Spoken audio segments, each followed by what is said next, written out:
Legend of Yufei Chapter 77. Yulei sets up this multi-pronged attack. Total annihilation is the goal. Right. He's got the younger generation leading the charge. Wanling, Yutong, Lu Wenlong, Fan Cheng. They're heading up the first two main divisions.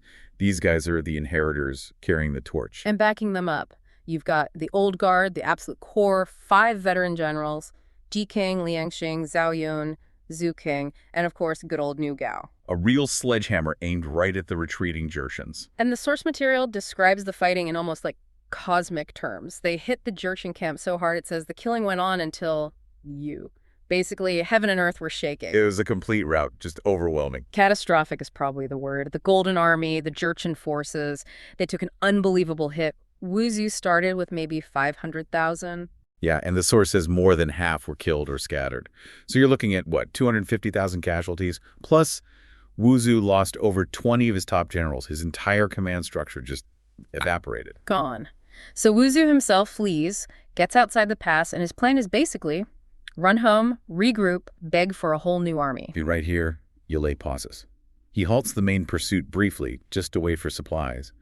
It feels like this moment of, mission accomplished, the villain's beaten, the father's oath seems fulfilled. It really feels like the war could be over right there. But that pause, you have to wonder, after such a massive win, built entirely on momentum, was waiting for logistics, even vital logistics, the right call. Did it give Wuzhu the opening he desperately needed? It certainly seems like it created a window, because the story just turns on a dime, from this world-shaking victory to this sudden, grinding halt. War never stops, does it? Any pause, the enemy uses it. And that opportunity appears almost instantly. Wuzhu's running, and bam, he bumps right into unexpected backup at Boundary Mountain. Jishan? Yeah, this is where Marshal Shan Shituo and Commander Lian Ershin Shan show up. And get this, they only have 5,000 fresh troops. 5,000? After losing 250,000? That sounds like nothing. Like a speed bump. Right. But Shan Shituo, he sees things differently. Wuzhu is panicked, ready to just keep running all the way home. But Shan Shituo steps in. He basically tells Wuzhu, look, if you run now, Yulei just rolls over us. You go home, get that big army ready. I will hold this pass. I'll stop them here. He even promises to capture the southern forces himself, which is bold. But the core idea is brilliant. He's offering Wuzhu time, strategic breathing room. So it's a total pivot, not about winning territory anymore, it's about winning time.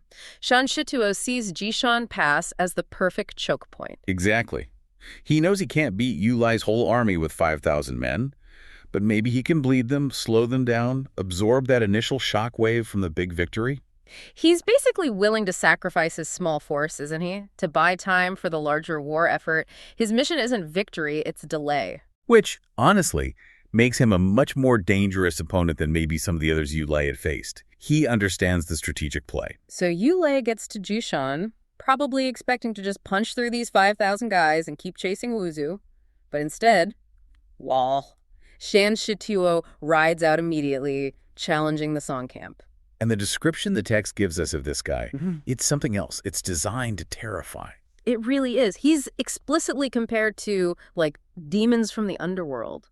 The fate-urging judge, the evil ghost of impermanence, it's pure psychological warfare before he even lifts a weapon. Let's get into the details because they're wild. Black, skinny face, fierce, coarse, yellow eyebrows, this mouth like a thunder god or a strange bird, a Persian nose like an oil bottle. And the eyes, white dominant ghost eyes. This isn't just a tough general. The text paints him as a monster. A visual designed to instill fear. And his weapon matches the image.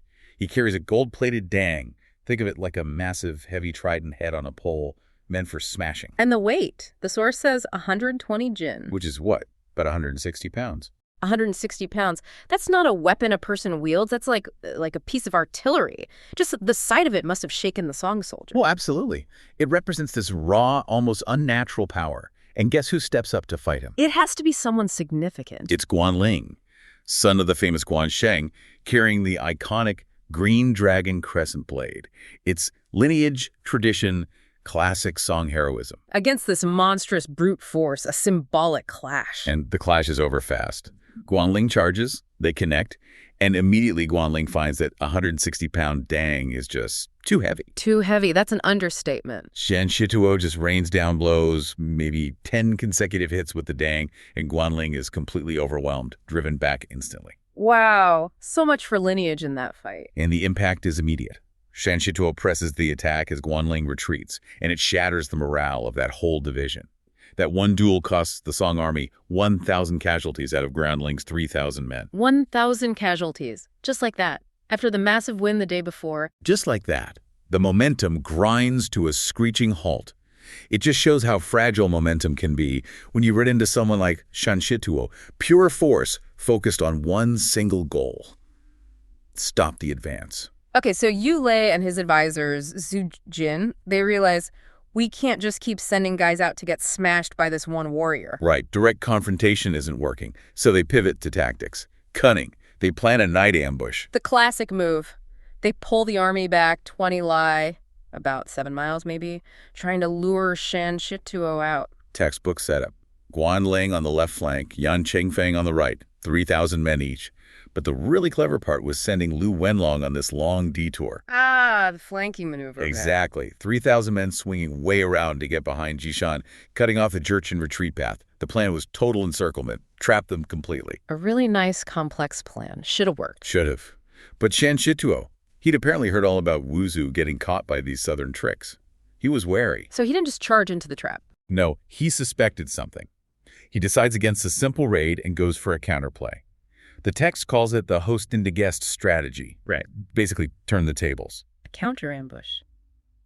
Or a feint. Kind of both. He sends 2 junior officers, Fang Lin and Fang Zhu, with just the 1,000 men straight down the road as a noisy, obvious feint raid. Okay. Draw attention that way. While he and Lian Xinshan take the main force, sneak around the flanks, and try to hit the Song army from the rear, assuming they'd be focused on the ambush ahead.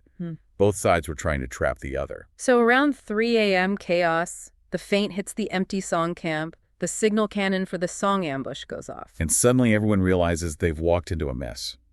Guanling runs into Shan Shituo on the left. Yan Chengfeng hits Lian Xinshan on the right. It's pitch black, total confusion. And then I fight in the dark. Pretty much. Shan Shituo quickly figures out this isn't good, fighting in the kill zone, and tries to pull back towards the pass. But that's where Lu Wenlong is waiting. That flanking move paid off. It did. Shan Shituo and Lian Xinshan retreat right into Lu Wenlong's blocking force. Now they're trapped between the ambushers and the blockers. They had to fight their way through until dawn. What a night. So who won? What were the losses? Well, the source actually calls it a tactical draw. Just a straight wash, basically. The Jurchens lost one of the junior commanders, Fang Su, and maybe 1,300 and 1,400 men total. Okay, significant losses for them. What about the Song? They also took a hit. Over 1,000 casualties in all that confused fighting. Another 1,000 men down. So after the huge win, they lose 1,000 in the duel and another 1,000 in the ambush. Yeah, the cost is mounting fast. The moment the Song camp is set up near Jishan, the Jin forces are there demanding a fight. No breathing room. None. Yu Lei is facing this huge threat right from the get-go. And that threat gets a face pretty quickly. It does. It's embodied by the Jin Vanguard General, Lian Xinshan. He's the commander-in-chief of Hangguan. And the way he's described, well, the sources basically paint him as almost superhuman. Yeah, let's dig into that description because it's clearly meant to terrify the Song forces. He's massive, right? A length of 1 zhang, that's huge. Curly beard, these scary red eyes. Yeah, and decked out in this shining golden helmet dragon scale armor. It's all about visual intimidation. And the weapon matches the look. This enormous fan-shaped sword, the folding fan blade, the Heishan Dao. Exactly. It's designed to just overwhelm you, break your spirit before the fight even really starts. So how does Yu Lei counter this monster? He sends out one of his best, Yan Chengfeng. He's the supreme commander before the emperor, uses twin maces, the Beleng Shui. Okay, a skilled fighter then. Definitely. And the first clash, it's described almost mythically. Dust flying so high it changes the color of the clouds. They go at it hard. 30, maybe 40 rounds. It shows Yan Chengfeng is tough, skilled. But here's the thing. He can't match him. He just can't match the raw power, the sheer presence of Lian Xinshan. His skill hits a wall. So what does he do? He has to resort to tactics. Feigns a strike, then pulls back fast. A calculated retreat. So not quite a failure, but it shows they need more. Right? Precisely. It's an immediate signal. One general, even a top one, isn't enough for this guy. But if they have to retreat that early, just dealing with the vanguard, Doesn't that put the Song in a really tough spot strategically? That's a really sharp point. Yeah. Their individual fighters might not be enough. They can't afford to lose guys like Yan Chengfeng one by one. So what happens next? They can't just keep feeding generals into the meat grinder. Well, this is where the story cleverly introduces the next wave, almost like fate intervening, as Yan Chengfeng is pulling back. Yeah. He literally runs straight into two new heroes. They were already on their way to join Yu Lei's camp. It's like the narrative mechanism for passing the torch. Ah, the cavalry arrives. Or, well, the next generation. Exactly. We get our first look. There's Dong Yaozong, son of the famous General Dong Jianosian. He's got this really impressive weapon, the nine-tined heaven-propping fork. Sounds formidable. And with him is Wang Biao, son of General Wang Gen. He's got a heavy staff, a gun. They're not just carrying weapons, they're carrying their father's reputations. That weight. Big shoes to fill? Huge. And Dong Yaozong, maybe wanting to prove himself, he jumps right into the fight against Lian Eric's Xinshan. Does he fare any better? He struggles too, which honestly just highlights how incredibly tough this Jin general is. Okay, so even fresh talent isn't enough on its own. Right. It's only when all three of them gang up Dong, Wang, and Yan Chengfeng, who's recovered a bit, only when they attack together. Like a triangle attack. Yeah, coordinating their assault. Only then does Lian Er Xinshan finally break. He can't handle three skilled opponents at once. He's forced back, retreating to his own commander, Shan Shutu. Yes. So a small victory, secured by teamwork, the new generation steps up. It is. And it leads to this galvanizing moment for the whole camp. Dong Yaozong and Wang Biao tell Yu Lei, hey, we're just the advance party. Oh, there's more. There's the one. They reveal that right behind them, traveling with troops and vital supplies, is Yang Jizhu. Yang Jizhu, son of Yang Zixing, the legendary archer. The very same. He's coming to join the fight, and crucially, to avenge his father. The mood shifts instantly. It's not just about defense anymore. It's about the main event. Okay, so if Lian Ershinshan was the warm-up act. Shan Shituo is the headliner. Yeah. The next day, the main Jin commander, Shan Shituo himself, takes the field. He's wielding this impressive flowing gold pole arm. Yujin Tang Dang. It sounds heavy. He's meant to be the one who just smashes the Song flank entirely. And Wang Ying, little god of fire, he tries to stop him, full of confidence. How does that go? Badly. Really badly. Shan Shitu is just devastating. Too fast, too strong. Wang Ying manages maybe a few parries, then he has to turn and run for his life. Utterly overwhelmed. Wow. So Shan Shituo is on another level entirely. Completely. And that quick defeat is critical because it shifts the focus. It forces the action away from the glorious battlefield duel and towards something much more mundane but vital. Logistics again. Exactly. Shan Shituo isn't just chasing Wang Ying for glory. He chases him right into the path of Niu Gao. Niu Gao, the old veteran. Yep. And Niu Gao isn't leading troops into battle. He's leading the Liangkao, the grain and supply convoy, towards the Song camp. Oh no, the supplies are blocked. Completely blocked. The entire operation is suddenly at risk. Lose the grain, the army starves. Duels don't matter then. Right. Niu Gao, being the crafty old soldier he is, sees this immediately. He has to engage Shan Shituo just to buy some time, but, well, this is where we see Shan Shituo's true power. What happens? Niu Gao's tough, isn't he? Tough, yes. But Shan Shituo just dismisses him. The text says his mace, or maybe it's a gene, a straight sword, sometimes translated as mace, gets knocked flying, like way up into the half-sky cloud, lands uselessly in the grass. Is disarmed. Instantly.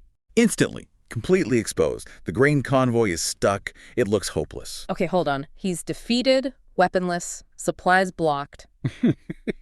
What can he possibly do? Is he just going to surrender the grain? Not Niu Gao. He can't win the fight, so he has to win with his wits. Okay. He pulls out the oldest trick in the book. Which is? Audacity, pure bluff, psychological warfare. He basically stops Shan Shituo in his tracks by insulting him. He claims Shan Shituo isn't even worthy of fighting him, says he's too weak, too insignificant to face Niu Gao's apprentice. Apprentice? And Niu Gao has an apprentice this amazing... Wait, is this Yang Jizhu? Not yet. That's the beauty of it. He basically invents his mythical apprentice on the spot just to stall and, frankly, to needle Shan Shituo. This is brilliant. What does he say about this apprentice? Oh, it gets wild. He boasts this kid has tens of millions of pounds of strength. Doesn't even need weapons. Can take down hordes of guys barehanded. No way. Swears he's so fearsome he can make enemies fall off their horses just by shouting at them. Huh? That's incredible. Just pure invention. Pure invention. But why does it work? It plays on Shan Shituo's pride, his honor as a warrior. He's furious at the insult. But he's also maybe a little intrigued. Who is this godlike warrior? So the bluff lands. It lands perfectly. Niu Gao promises to go fetch this legendary student, effectively stalling the pursuit and, more importantly, protecting the grain convoy. It's a victory won entirely with a tall tale. Amazing. And does he actually go find someone? Well, his luck holds. As he moves away, he almost immediately runs into the real deal, the approaching forces of Yang Jizhu himself. Wow, talk about timing. Perfect timing. Flying the banner of Nine Dragon Mountain pledged to the king, the stage is now truly set for the heir's entrance. And the description of Yang Jizhu, it's quite something, isn't it? Yeah. Very different from the Jin generals. Oh, completely. He's like the polar opposite. Yeah. Powder white all over, simple white silk, this stunning silver helmet, white armor embroidered with double dragons. He's the picture of the noble, almost ethereal hero. Exactly. Wielding twin halberd Xuanji, fast and elegant, riding a white dragon steed. And the text compares him to some heavy hitters from history. It really does. Like the second coming of Lu Bu Lu Wenhao or the rebirth of Xue Rengui. It's telling you straight up, this guy isn't just good. He's destined for legend. So Yang Jizhu is ready to fight. But Niu Gao needs this confrontation to happen now, right? To keep Shen Shituo pinned down. Right. And Yu Gao knows Yang Jizhu is burning to avenge his father, Yang Zexing. So he needs to push that button hard. How does he do it? Does he just tell him Shan Shituo is waiting? Oh, he does much worse. Oh. He twists the knife. He deliberately lies, feeding Yang Jizhu's rage. What does he say? He tells Yang Jizhu that Shan Shituo wasn't just waiting, he was actively mocking the memory of his father, mocking Yang Zexing's famous death, fighting till the last arrow. Oof, that's low. It gets lower. Niu Gao claims Shan Shituo boasted he would shovel down his head, Yeah. Yang Jizhu's head with a single blow if he dared show his face. Okay, that's pouring gasoline on the fire. Exactly. The psychological manipulation is brutal, but effective. Yang Jizhu is understandably enraged. The insult to his father is unforgivable. He vows right then and there to capture Shan Shituo himself. So Niu Gao gets his duel, driven by pure vengeance now. Precisely the confrontation he needed, secured by playing on that deep personal motivation. And when they finally meet, the climax is set. It is. Yang Jizhu rides up, radiating confidence. He refuses even to give Shan Shituo his name. Says he'll tell him who he is after he's taken his head. Wow. Supreme confidence. And the fight, it absolutely lives up to the build-up. The description is fantastic. Yang Jizhu's twin halberds are like two dragons playing in the water, fluid, fast, relentless. And Shan Shituo. His polearm is like a fierce tiger leaving the mountain. Raw power, aggression. It's a perfect contrast in styles. How long do they fight? Over 100 rounds. And the text makes a point of saying no superiority or inferiority. They are perfectly matched. Chess meets worthy opponent, general meets fine talent. That line says it all. It really does. It confirms Yang Jizhu is everything the song needed. That force multiplier. And this goes back to your earlier point. Totally. While this amazing duel is happening, what's Niu Gao doing? Ah, yes. This is the real genius of the plan. While Shan Shituo is completely absorbed in this epic clash, his ego, his rage, all focused on Yang Jizhu. Niu Gao isn't just watching the show. Not at all. He's busy directing his troops. They're pushing that crucial grain convoy past the blockade while Shan Shituo is distracted. So the duel was the distraction. It was a perfect distraction. The delivery of the supplies was the real objective all along. That's brilliant. Using the enemy commander's focus on personal glory against him? Exactly. Eventually, Shan Shituo realizes he's been played. He tries to break off, go after the grain wagons rolling past him. But it's too late. Too late. He's immediately intercepted again. Yang Jizhu blocks him, and Wang Ying, the little god of fire who retreated earlier, is back too, recovered and ready. So now Shan Shituo is facing two of them. Two fresh, skilled generals. One who's his equal, the other fighting probably with renewed determination. He's outnumbered, outmaneuvered. He has no choice but to retreat. Back to his camp, completely frustrated, I imagine. Utterly furious. Meanwhile, Yang Jizhu, Wang Ying, and Niu Gao ride back to Yulei's camp. Victorious. And what does Yulei praise? The successful delivery of the grain. Exactly. That's the real victory they celebrate. But as you said, the Jin forces aren't crushed. They've just pulled back. Shan Shituo is angry. What happens next? Does he just try again tomorrow? Well, this is where the story takes a sharp turn, a pivot. Shan Shituo is furious, yes, looking for a way to counter Yang Jizhu. No. Before he can even really regroup, someone else shows up in the Jin camp. A figure who's been defeated before, but is now back. Who is it? The state preceptor, Pu Feng. Ah, the advisor. The strategist. More than that, perhaps. The implication is really clear. Brute force, superior martial arts Yeah. that failed the Jin this time. Shan Shituo couldn't overwhelm them. So Pu Feng brings something different. Exactly. Up to now, the Song of One using, traditional fighting skills, bravery, clever tactics like New Gao's bluff, conventional warfare, more or less. But Pu Feng suggests something else. Yes. The arrival of the state preceptor signals a shift. The challenge is about to change from, let's say, military might to something more unsettling. Occult methods, magic,